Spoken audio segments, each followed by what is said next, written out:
So you can see here we temporarily moved our butterfly netting off of our broccoli and our cabbage plants. Our broccoli plants got that tall that they actually fell over.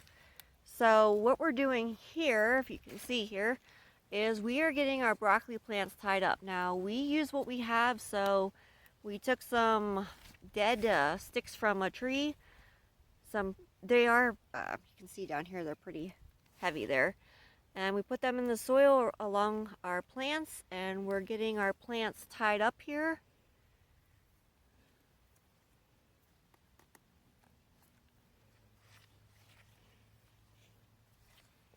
And we're using the tomato twine, the plastic stuff, so that we don't cut into our stems.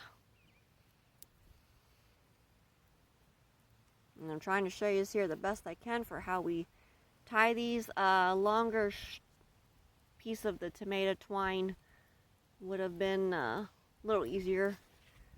But you can see here, this is tied up. You can see it's staked back there. We do have broccoli on. You can see the broccoli head there. This is an heirloom variety, really good. So even though we have this on, we have gotten a few butterflies in, but nothing like we've had before. We have had to make these larger because our plants get that big, they get that tall. So what happened was the broccoli plants hit the top of this and it pushed them down. Now that one over there, we've gotten so much rain and something attacked the root system of it. So that one there we probably lost. We are going to try a neem oil soil drench on it. But we're going to try and get this one here tied up here.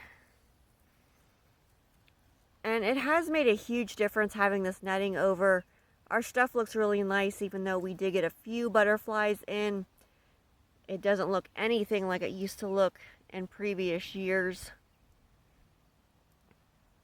And I will have links down in the description for the butterfly netting that we used and the hoop set that we got for this. I got it in a whole kit.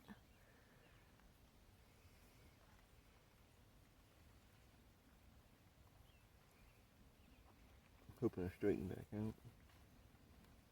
It might straighten out. Looks like we got another bad one coming. Yeah, they're calling for thunderstorms again for us.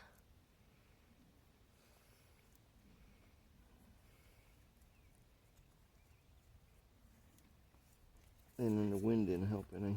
No, that didn't help. That never helps anything. I had to stake up my dahlia.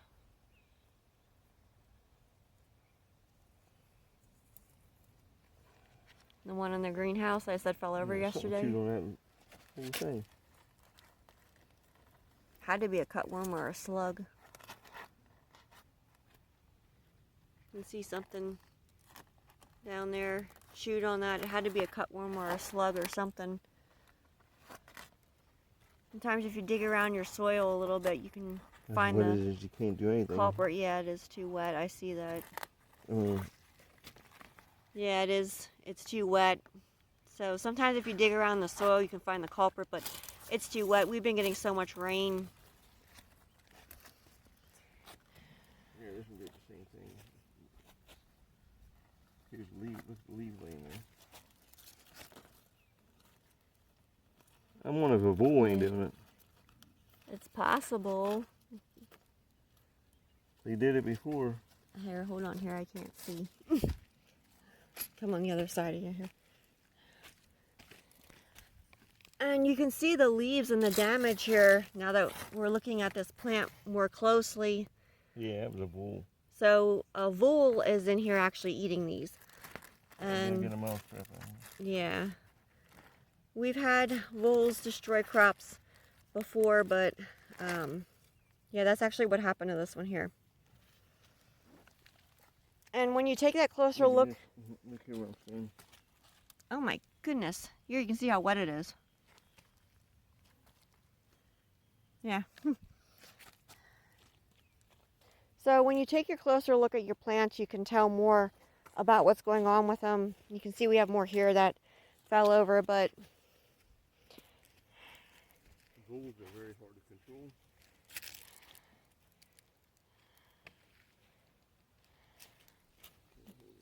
Sure. Okay, we got enough sticks.